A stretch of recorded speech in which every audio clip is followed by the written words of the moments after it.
Guys, pakinggan natin itong pastor at magbigay din tayo ng reaction. Kristo. Si Jesus Christ. Unsa may nabatasan ni Jesus Christ? Okay?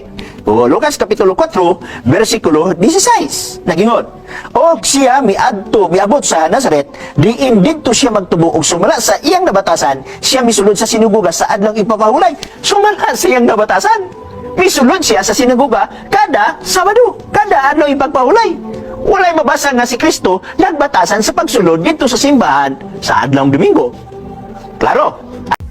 Mali po kayo dyan, pastor. Ito po ang klaro.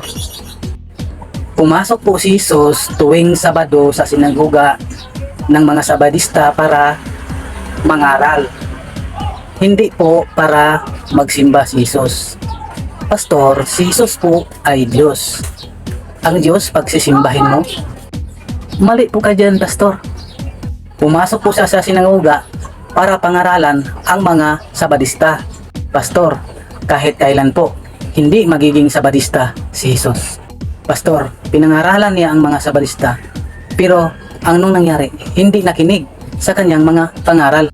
Ang nangyari pa nga po, nagalit sa kanya ang mga Sabadista. Kinaladkad nila palabas si Jesus at pinagtabuyan. Ituloy mo lang ang talata na iyong binasa, pastor, sa Lucas 4:29, na ang mga Sabadista gustong ihulog sa bangin si Jesus. So, paano magiging Sabadista si Jesus na ang mga Sabadista mismo ang nananakit sa kanya? Pastor, magsabi po kayo ng totoo. Huwag niyo pong lukuhin ang mga tao. Klaro, pastor?